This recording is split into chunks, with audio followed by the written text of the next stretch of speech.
মাযহাবের নাম হলো হানাফি মাযহাব। এই মাযহাবের প্রতিষ্ঠাতা তার নাম ইমামে আজম ইমাম আবু হানিফা রাহমাতুল্লাহ আলাইহি। কথা কোন কেন ঠিক কিনা? আপনি কি জানেন ইমামে আজম আবু হানিফা এত বড় ইমাম কিভাবে হয়েছেন? অনেক আলেমদেরকে জিজ্ঞাসা করে, পাবলিক তো দূরের কথা, অনেক আলেমকে বলতে পারবে না। ইমামে আজম ইমাম আবু হানিফা এত বড় ইমাম কিভাবে হয়েছেন? মাওলা আলীর দোয়ার বরকতে। একটু জোরে বলেন না। এ বাবা গভীর মনোযোগ। কিতাবের নাম আল খায়রাতুল হিসান, লিখেছেন ইমাম ইবনে হাজার হাইতামি মক্কি। সেই কিতাবের মধ্যে ইমাম ইবনে হাজার মক্কি ইমাম আবু হানিফার জীবনীতে লেখে, ইমাম আবু হানিফার বাবার নাম ছিল সাবেত, ইমাম আবু হানিফার দাদার নাম ছিল জ্যোতি। ইমাম আবু হানিফার দাদা ইমাম আবু হানিফার পিতাকে নিয়ে চললেন, হাত ধরে ছেলের নিয়ে রওনা দিছে। হযরতে মাওলা আলী কুফানগরীতে এসেছেন, মুসলমানদের রাজধানী কায়েম করেছেন।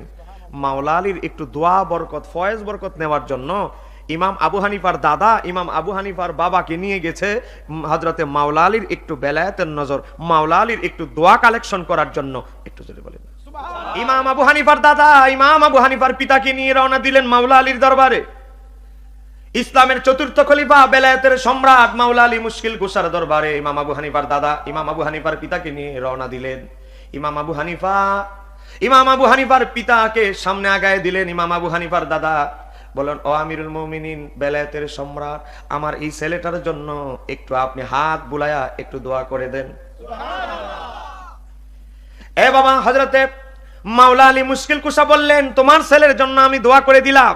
তোমার এই ছেলের একজন সন্তান হবে, তার জ্ঞানে গোটা পৃথিবী আলোকিত হবে, আমি দোয়া করে দিলাম। আজকে ইমাম আবু হানিফা ইমামে আবু হানিফা হয়েছেন, ইমামে আজম হয়েছেন মাওলা আলী মুশকিল কুশার দোয়ায়। একটু জোরে কন্যা সুবহানাল্লাহ। আমাদের অনেকে এটা জানি না। হযরতে মাওলা আলী মুশকিল কুশা এমন একজন ব্যক্তি যিনি হাত উঠাইলে সঙ্গে সঙ্গে দোয়া কবুল হয়ে যেত। তিনি এমন জাহেদ, সাহাবীদের মধ্যে ইবাদত রিয়াজতে তিনি এমন অবস্থা ছিলেন, খিলাফতের কাজ করতেন দিনের বেলা, রাত্রে বেলা কি করতেন জানেন? ইমাম ইবনে আসাকির কিতাবের নাম তারিখে দামেস্ক, সেখানে উল্লেখ করেছেন মাওলা আলী রাত্রে বেলা হলে নিজে শাসন করতেন। কিভাবে জানেন? নিজের দাড়িগুলো ধরতেন, ধরে নিজের গালে মাঝে মাঝে আঘাত করতেন, বলতেন, এ আলী, দুনিয়ার প্রতি আসক্ত হয়েও না, আল্লাহর প্রতি আসক্ত হও। একটু জোরে বলেন সুবহানাল্লাহ। নিজে শাসন করতেন দাড়িতে ধরে।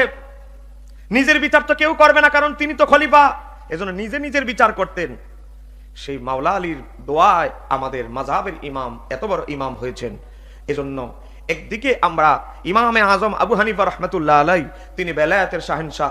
এ বাবা, ইমামে আজম আবু হানিফা একদিকে ছিলেন উচ্চ পর্যায়ের বেলায়েতের, ওই যুগের অন্যতম বেলায়েতপ্রাপ্ত বড় আল্লাহর ওলি, অপরদিকে ছিলেন তিনি বড় একজন ইমাম। বেলায়েতপ্রাপ্ত এত বড় আল্লাহর ওলি কিভাবে হলেন? ইমাম আবু হানিফা বলে, আমার পীর ও মুর্শিদ হযরত ইমাম জাফর সাদেকের সুহবতে 2 বছর থেকে আমার সিনার ভিতরে যেই অপূর্ণাঙ্গতা ছিল, হযরতে আমার পীরের উসিলায় আমার আল্লাহ সেটা আমার সিনার ভিতরে দিয়ে দিয়েছেন। ইমাম আবু হানিফার যদি পীরের সুহবতে যাওয়ার দরকার পড়ে, আমাদের দরকার আছে না? না বলে, আমরা কি ইমাম আবু হানিফার চেয়ে বড় পীর হয়ে গেছি? যাই হোক, এটা সেকেন্ড পার্টে আলোচনায় আসবে, যদি আপনারা থাকেন আর কি, ধৈর্য যদি ঠিক থাকে।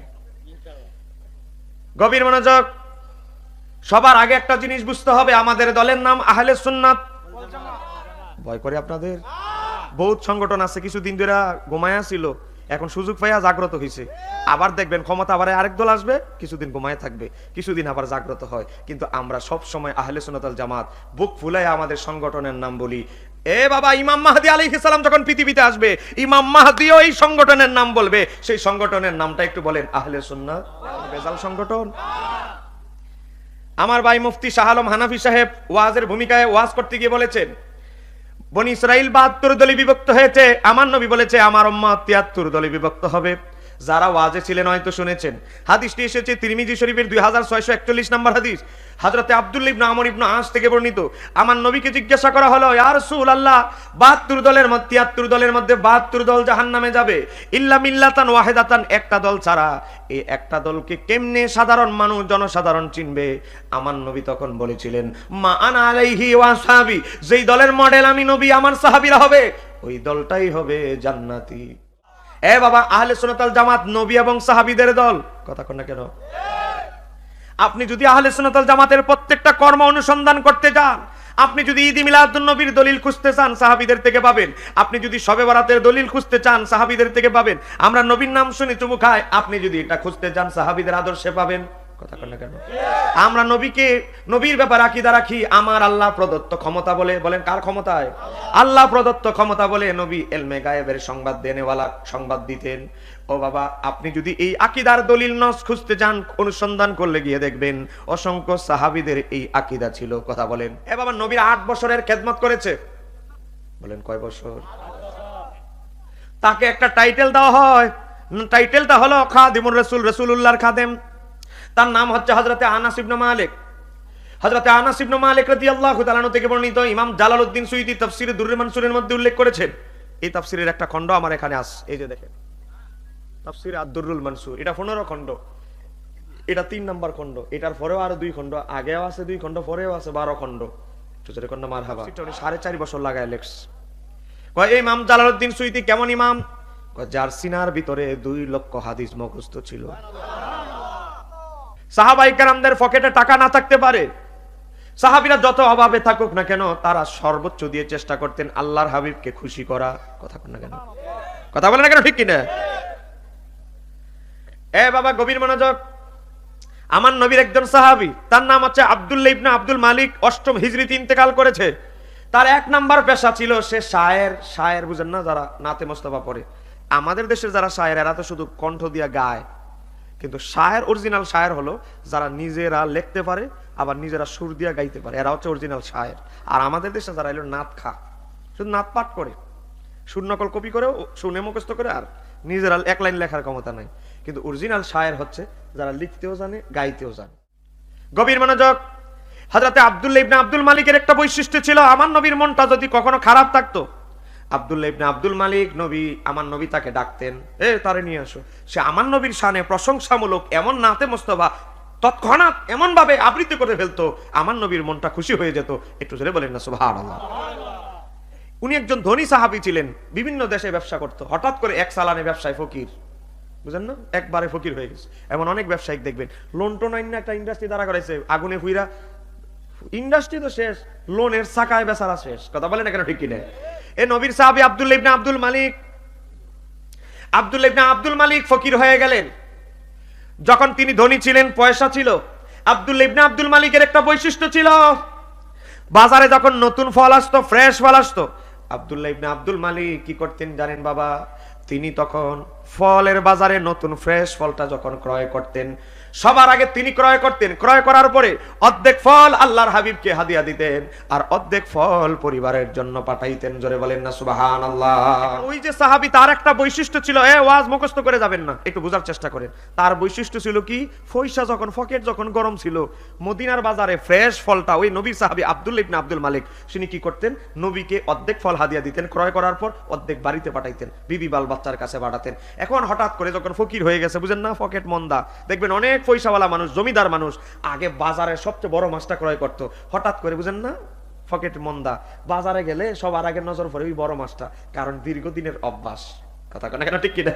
এই নবীর সাহাবী আব্দুল্লাহ ইবনে আব্দুল মালিকের এমন অবস্থা, ফলের বাজারে যখন দামি দামি ফল দেখে চিন্তা করে, আমি তো এই কত ফল ক্রয় করেছি, কত ফল আমার নবীকে হাদিয়া দিয়েছি। এখন চিন্তা করে, নবীকে যখন পকেটে টাকা ছিল নবীরে ফল হাদিয়া দিলাম, এখন পকেট মন্দা দেখে নবীর মহব্বত কমে যাবে?